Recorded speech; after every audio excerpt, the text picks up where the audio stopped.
and we are back live from World Earth Day and BoB's Earth Day. And this is our last live of the day, but last but not least, because now we are having a bit of a celebration with three of my very special people from our alumni at BoB. And we're going to have a bit of a discussion about how we've been creating our purpose footprint over the last year and coming together as a community to be a force for good. So I'd first like to invite on David Langdown from Focus 7, and he has been a part of our community for a very long time now with his beautiful business partner, Vida, and her wife. And then Andrew Russell from Aaron, who sat in my school with me literally 2 weeks before pandemic and lockdown hit. And then Helen Gordon, who I met a few months ago, who has a business called Kite, and we have been transferring your business over to be a very impactful purpose business. So thank you all.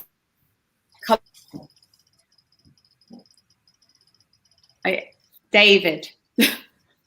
Hi, Lindsay. I'm just checking that you're good. I was checking that the sound was good then, because I felt like you'd all frozen on me at the moment. Good, you're nodding, that's all good.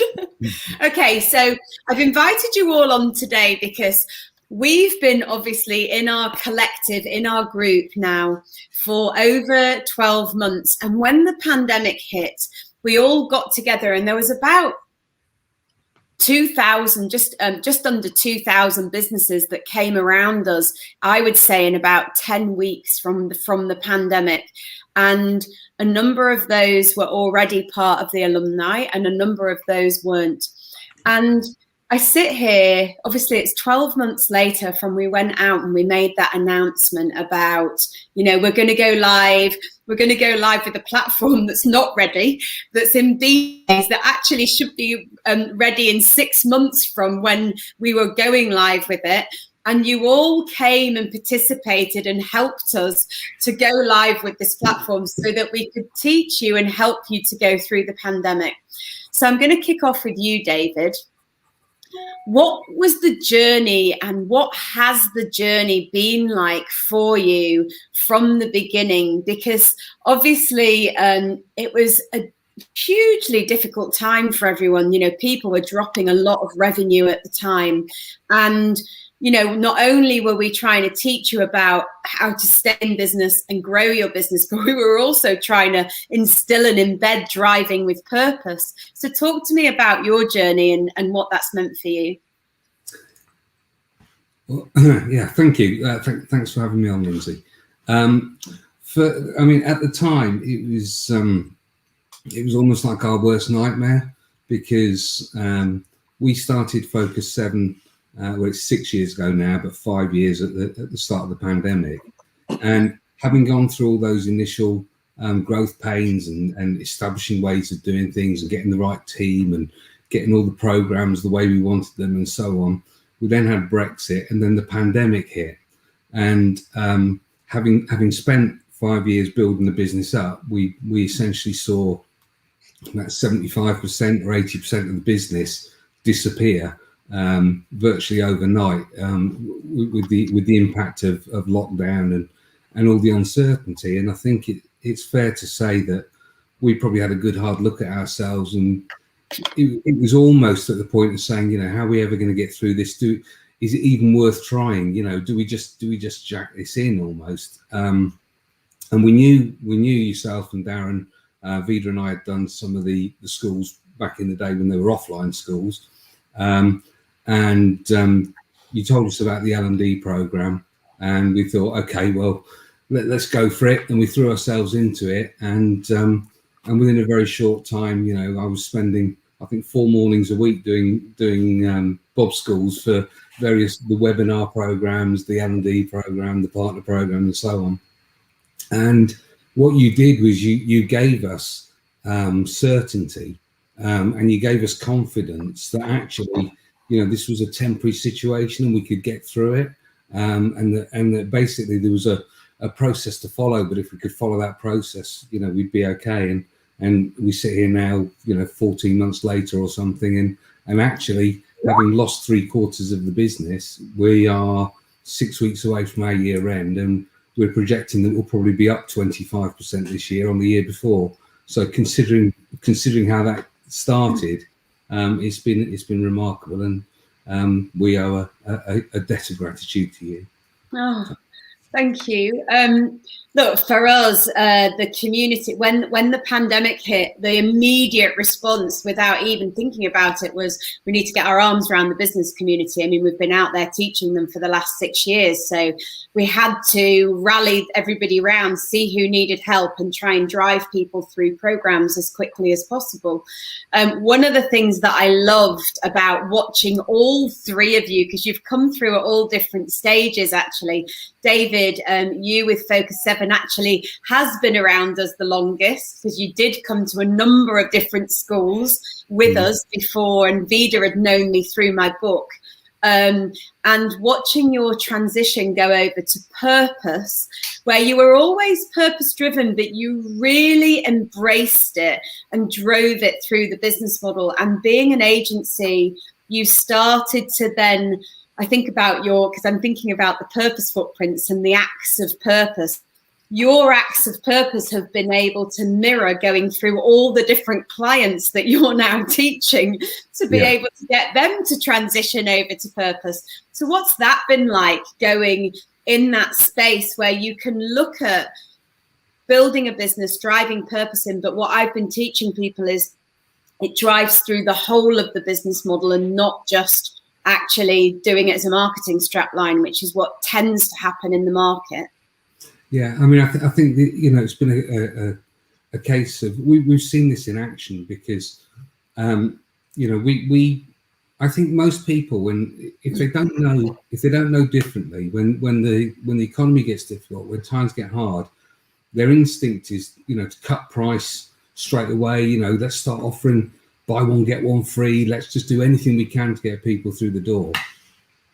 And it's all about sell, and you're going to drive this kind of short-term spike if you're lucky, and get some extra business, but there's no longevity in that. And by making sure that our focus went to our purpose, which in our case is about helping other people to ignite their own purpose, to make brands that make a difference. So by switching to that, and by campaigning based on the asset that we have within our business of sort of getting under the skin, getting to the heart of other people's businesses, and then helping them to make the heartbeat faster. That was the whole messaging for us. It became about not come and buy from us. It was at a time when nobody wanted to be sold to.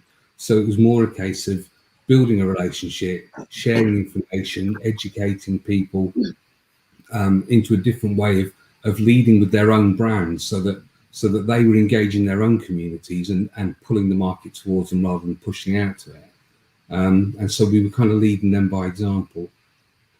It's interesting because I listen to that and then I reflect on you, Andrew, and I think about community, which I suppose during the pandemic you recognized more than anyone, because when the pandemic hit, you literally, and I absolutely acknowledge that we went out and said, put your arms around the community, lead with a human response, stop selling, which was quite terrifying for some people to kind of go, I'm going to stop selling. I've got to go to my board and tell them that I'm not going to be selling for 2 months because people are in shock. So talk to me about your purpose journey and what that meant for you. Okay, so no, and thanks for having us on as well today, Lindsay. It's tremendous to see everybody as well in the sunshine. So yeah, we met just over a year ago, and as you know, I was really struggling to find our purpose or verbalize our purpose, and I think you promised me that it was in there, and it would be at our core anyway. And I guess the pandemic actually. It helped us and accelerated me in finding that, and trying to actually bring together in words what really mattered to our clients, our customers, but also what we would want them to feel about Aaron. But I think for the soap giveaway on the island, which came about by There was no sanitizer on the island, and it was actually my mum. I must credit her in case she's watching. That was her idea. She said, "You've got to do something for the island." Oh, Mum's always there. She's wonderful. So Kevin, our CEO, whom you've met, we agreed to put together some soap for the whole island, and it was, we just did this and gave away enough for every family on the island, so that they could wash their hands, which was still the best way for protecting against the virus. And but from that, we were starting to get a few more requests for help when you do that, and this drove us into our purpose of helping people both relax or decompress or get going in the day. We didn't realize how important those connections with nature were for them and what we were doing with the product. And so at this point, you challenge us to get that purpose nailed down, and then not just verbalize it, but actually do something with it. It can't just be a hollow promise. It has to be something you live by, which we did do with the soap giveaway. And then in going to our board, said, look, we've got all of this product that we'd be sending to the hospitality industry. Can we do something with it to help all of these people in frontline care in the community, in the NHS? So we gave away all this product, and they were persuaded to do it, but they supported it because it was the right thing to do. And I think the purpose both encouraged us and gave us permission to say, that's what we do. That's what we're going to do. We had tremendous feedback from our consumers from that. And at the same time, 90% of our sales channels closed. Only our website remained open. Our sales just dropped off the face of a cliff. But because we were helping all these people, we weren't asking them to come and buy from us online, but they did. And we quadrupled our web sales, and that trend has held up fairly well through the year. So we've been building on that purpose. The team's taken a lot of time to work it through the business and the relationships. And I suppose it's kind of leading more to partnerships and actually deeper relationships with our clients and customers, and actually to a point where campaigning with BoB for the Unite on Purpose, still here. Or still I know. I can see your bag proudly hanging. And then we did our own campaign with the hospitality industry for Unite on Wellbeing. So it was our first one. So it was a bit of a practice run, but our clients were excited by that, and we were happy to be both living our purpose and helping people both commercially and help others at the same time. So it's been quite a journey.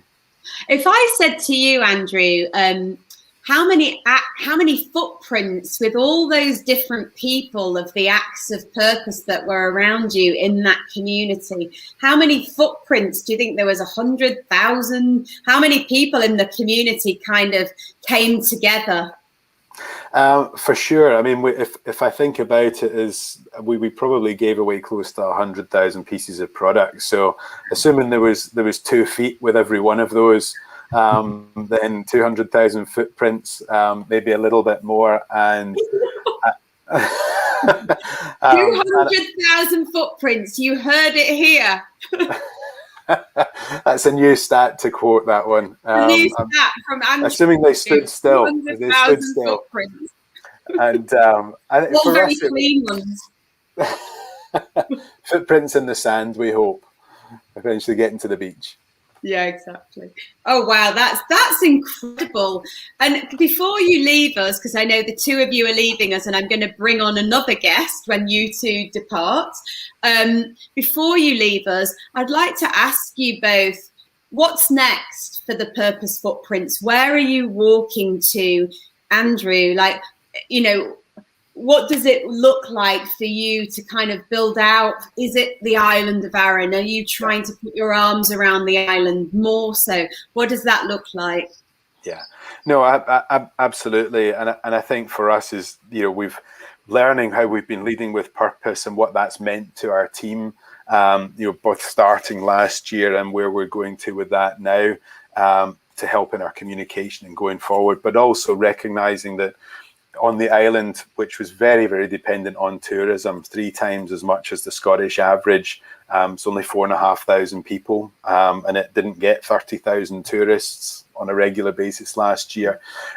So it was really heavily impacted by the pandemic. So we want to try and take what we've learned and experienced by, in a really short time, working with purpose, and in just a small way, but what we've been able to do together, and then work more closely with the island and say, look, if we can do it, you definitely can, but also we maybe can help you get a head start. And then actually, if we're all the campaigning together, it sounds really obvious, but and people maybe subscribe to something, or they fund an organization to campaign on their behalf.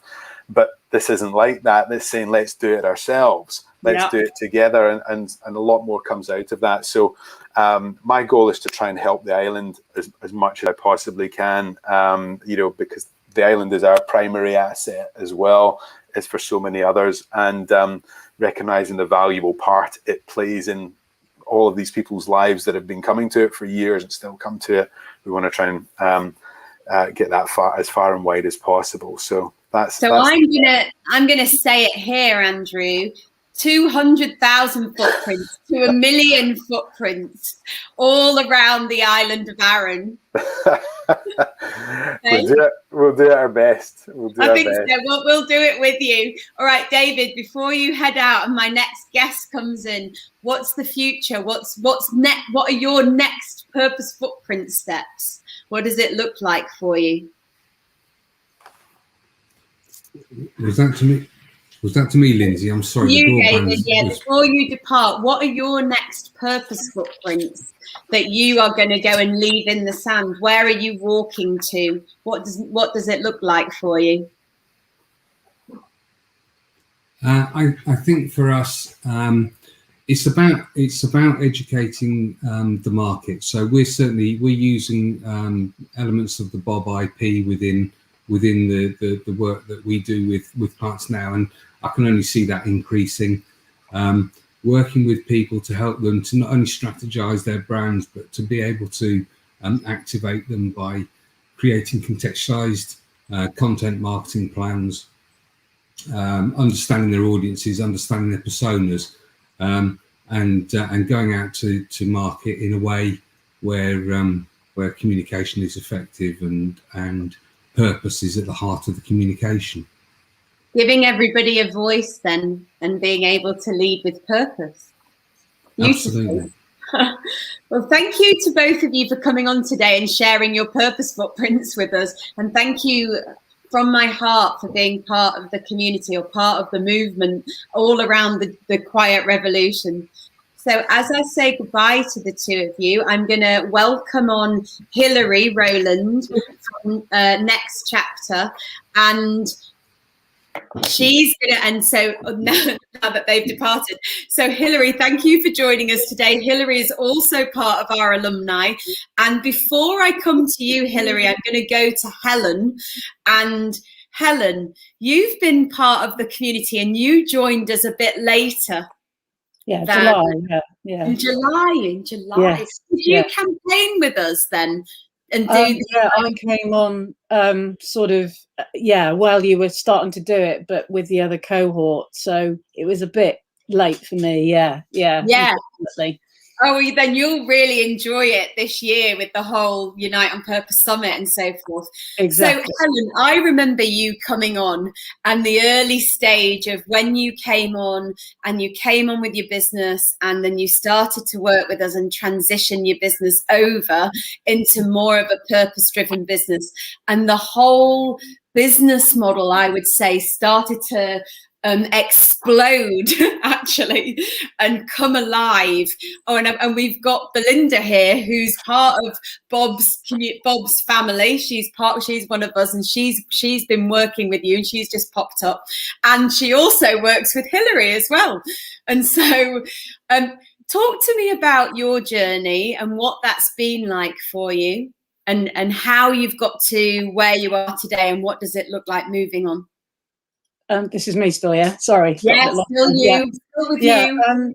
Well, yeah, we were sort of transitioning and looking at sort of felt that we were a purpose-driven company before we sort of found BoB, but I was looking for more, and I just started, I don't know, going on a few webinars, and I'd heard of Darren. I'd not heard of you, Linzi, and the economic clock that he started showing, I just got more and more hooked and thought I really need to find out more about BoB, and then came on BoB eventually. And it's this whole sense of sort of understanding. I think one of Andrew or David said that there's this guide that was going to take us through COVID and very sort of real months that we could look at, and it was giving us some kind of plan and to show up every week. There was so much going on that was being thrown at us as a business community.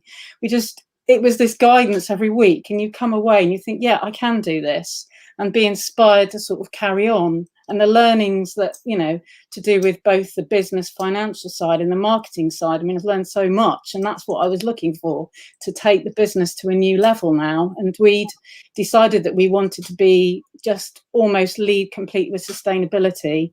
And our purpose now, I found it difficult to put it into words. Finally, we've got there with a lot of help from you, Linzi, and Belinda as well, with the brand DNA, where we've put together, we really understand what the business is about, what the message is. It's regenerating for a better future.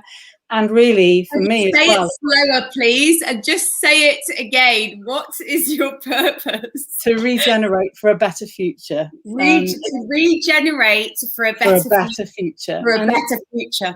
It's such a positive message as well, I think, because we are all at a stage where if we all work together now, we can change what is happening out there. And yeah, so I've sort of also, from learning about personal DNA as well, it's been amazing, because I've got a voice and I want to tell it now, not just for the business, but for me as well. So that's yes. Wonderful. Oh gosh, I absolutely love that. So tell the audience and all the viewers that are watching, what is it that Kite Creative does, and what do you think will be different now that you've connected in with your purpose, but also looking to drive it into the business model? Well, we're a design and build company for both commercial and residential, refurbishments that are going on. But we really are trying to do it from a sustainability point of view now, and very much thinking about interior spaces. I mean, there's a lot more out there to do with green homes that are being built, but people haven't thought about the interiors as much. The toxins, the pollutants that are out there, the light that can be made to come in through your home through different ways. So we're very much trying to sort of take it out there now to sort of guide people. I mean, it's going to be a lot of educating as well, as to perhaps better ways to sort of build your space that will affect the well-being of the person in the space, which is really important, because sometimes they can be forgotten about. We can build these amazing structures, but then they perhaps don't work for the person that's in them, and that's really key. Working with nature. One of the things that I absolutely loved about your business model was this well-being in the home, and the fact that you were really going to design and drive a conscious consumption, as we both like to speak about, but that consciousness in the home, that everything that you put into the home and every way that you live is around thinking consciously about sustainability, even from like building a kitchen. How can that be sustainable? Your bedroom, what would that look like in a new way? And that well-being side of things that drives through that, then through your home, that will enable that to drive into a person themselves. Exactly, yeah, and just new ways of working. I mean, we've talked about the circular economy, where we're working from a silo through to an integrated economy, where we're thinking circular now, and we're actually building and installing our first kitchen to do with circular economy principles, and it's thinking about every part of how we put together the kitchen. So, you may not think about the glue perhaps that people use. Where does that glue come from? Is it toxic? Thinking about the modular, how can we repurpose that kitchen into something else when we finished with it? So we're not just designing, we're the creating sort of part. Where is the waste going? Trying to design out that every part of it, and that's really where we've pivoted during since starting with you, is this whole making side of things, and we're actually working with the biggest sustainable builder in our county now to help him to do that. So wow, that's incredible. Congratulations. Yeah. So what do you think that your purpose footprint, how many purpose footprints, that sounds like quite a lot, because if you think about even the purpose footprint on making something and where the purpose footprint has come from with the materials, or, you know, how you're using some of the material, that's quite a lot of purpose footprints that are going on there. Yeah, we need to somehow do some kind of metric of them. And that's the next bit, really, is how we can do that to show people the benefit that they're going to gain from buying our things or working with us. Well, we have, for BoB anyway, we're working with a lady called Manjula, and if you watch her interview, it was just an hour or so before this one, she's built a whole data for good platform that links with the FEG goals. We're connecting BoB with the platform so that we can track all the purpose footprints that are coming through BoB. So maybe we can help you in that space a bit more. No, I'd love to. I will watch it. Yeah, and okay, yeah, great. It's fantastic. Okay, so Hilary, thank you so much for joining us. And we talk about driving purpose into what we do. And you are the ambassador for driving purpose when you work with your business and building and designing retreats. And, you know, obviously before the pandemic, you were doing these incredible retreats. And then obviously the pandemic hit and everything had to close down. You were in more the hospitality space, if you give it a term. And you're in one of the industries that unfortunately has been hit the most, I would say, hospitality, travel. Talk to me about your journey and now where you're up to with everything. Well, very interesting. You're absolutely right. We started the business just under 2 years ago, and we had run one retreat when the pandemic hit. Oh, I didn't realize. Okay. Yeah. So so it was great being part of BoB because, you know, like everybody else, or lots of people, we were in a bit of a panic about, you know, how do we do this? What do we do with our business in this situation? And we spent a lot of last year trying to repurpose our material and go online, like lots of other people were. And we realized at the beginning of this year that it just didn't work, that, you know, our retreats are about enabling people to step back in a really great environment, have some time and some space to think and to think about their purpose. And you just can't do that in a webinar where people, you know, the kids are running in and out, the cat's walking across the keyboard, you know, it just doesn't work. So, you know, we just thought, right, we're not going to do it. You know, we'll pivot back and we'll sit tight. And our next retreat is coming up in mid-June. And so we've been doing a lot of preparation. But what I would say is that time hasn't been wasted, because where BoB's been really helpful to us is on just helping us to be really, really clear about purpose. What's our purpose? What's our who? What's our assets? And getting really clear about that. And I think what I would say is that what we found is that we started off thinking, yeah, we've got that straight now. And then as time went on, you know, we kind of circled round, getting it clearer and clearer and getting more and more focus until, you know, I think we are so much more clear now than we were at the beginning. What I love, and I listen to both of your stories, is people think, and this was where I started years ago, people think that brand, purpose, all those words are marketing straplines. And I used to try and go out and teach people. I mean, my term used to be brand versus branding, even to give people an understanding that your brand was your business model.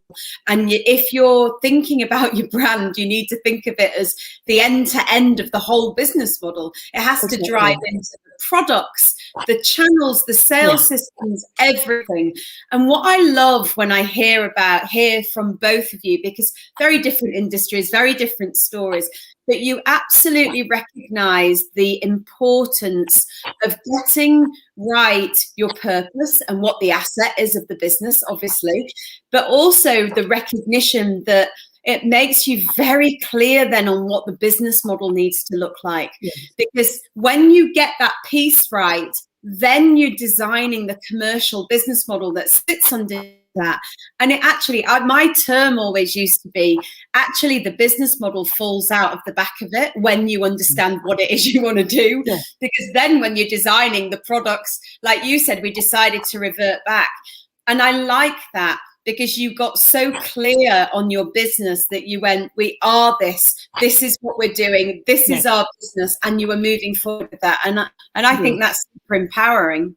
Yes, very much so. I mean, it's a bit scary because, we can't do anything, but we could just see that, we came to the beginning of this year and we just thought everybody's webinar weary. They're not going to come do a retreat on a webinar, just not. No. What I like, I had a lighting company that came in and he did the lighting for airports. People going there. He built I think I went off. He built his business and he generated a significant amount of income by becoming a leader of his industry and started to be recognized as actually leading the industry around his purpose and not just about the lighting that he was putting inside the airports. And he actually turned around to me and he said he'd made like £3 million just from doing the awareness and the leverage products without selling the core, because he couldn't sell the core because the core was closed and nobody was traveling. And that was very inspiring, because I thought, you can keep your core as your core and you can think about the business model above the core, like an awareness product, you as a product, leadership as a product. Exactly. And I like that about you as well, because you're a leader in your own right in the industry that you're in, and that maybe your core isn't yet going to be able to be out, but you can be getting your voice out there, your brand out there, your message out there, and leading in a space in that way. I agree. But I think, to be honest, I think the pandemic has done us favors in many ways, in that, we've had to do a lot of this rethinking, but also I think it's made us realize there are a lot of business leaders out there who've been really affected by the pandemic and who desperately need a retreat. They are having, they're tired. Their businesses may have gone very, very well, but in the meantime, they are tired. They've been doing homeschooling, all those sorts of things, and they really just need some time to step away from the business to recharge their own batteries. And we've been calling it, a personal MOT service and valet. So you come in a bit battered. I love that. That's great. Yeah, and we put you back together again and send you out bright and shiny. Gorgeous. Sounds too good to be true. Wow, amazing. I love that. So my last question's the same way that I asked Andrew and David, who were on before. Where are your footprints leading us to next? Is there any purpose footprints that you're working on that you want to walk through, that you would like to talk about, of the next steps of where you're moving to? And I'll start with Hilary again on that one. Well, I think two things. I think the more business leaders who are clear about their purpose, the more it will have an impact on their business, their staff, their families, their suppliers, their clients. So I think, that how you measure that, I don't know. But a specific initiative that we are trying to get off the ground at the moment is partnerships with spa hotels. Mm-hmm. And we want to be able to offer spa days, free spa days for NHS staff who've been involved working in, looking after patients during the pandemic. Oh, that's gorgeous. Oh, we'll make you a BoB hero if you get that off the ground. That's absolutely beautiful. We've got to wait for the hotels to open, but yes, we've been having some conversations with. You should speak to Alison Cryer, because she's obviously in the travel tourism sector. So that would be a very good idea. I'll do that. And Julie King. Yes, she's on the other side of the pond, but who knows? Yes. Yeah, I'm sure their staff need a free spa day as much as anybody else. Exactly. And Helen, where are your purpose footprints taking us? Yeah, well, I also agree with Hilary in that the purpose sort of leader, I'm really hoping that that's all going to gain traction, and sort of people that really believe in the greater good are going to come out stronger now during this century as well. For us as well, it's designing and creating better solutions really than are what out there already. You know, there's been a lot of mistakes made with materials used, designs, and it's thinking about things better in terms of the person that's going to use them. And we really want to just have time and, you know, resources to be able to do that, and also starting to educate the market into and thinking differently perhaps about how they're buying and yeah, what the materials are they're using around them. And do you think that our footprints could lead us into every home is sustainable and built around well-being in the future? It would be amazing. Yeah, it would be amazing too. I mean, and it's keying in with nature as well, isn't it? You know, all these high-rise flats that have got it all needs to change so much the way that we do things. So absolutely. Imagine a future that was like that, where first and foremost, when they're building a new home, they're building it sustainably with well-being at the heart of the home. I mean, that would be an incredible purpose footprint step forward. Yes, so that's where we're going. Yeah.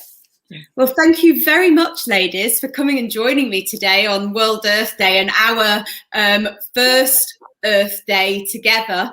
And we look forward to seeing you at the Unite on Purpose Summit, and obviously still going on the journey with you and in the BoB community. Yes. And for the people watching this, if anybody wants to connect in with Hilary, Helen, David, or Andrew, they all are flying around on BoB Earth. They're in the BoB Earth community on Facebook. So do connect with them. If you'd like the link to the community, click the link below and it's in the chat box. And also, if you would like to ask them any questions, then please put some questions below, and they are in this group, so they will answer any questions. Just make sure you add them in to the chat box. Thank you very much, and enjoy. Pleasure. Thanks, Lindsay. Thank you. Okay, thanks.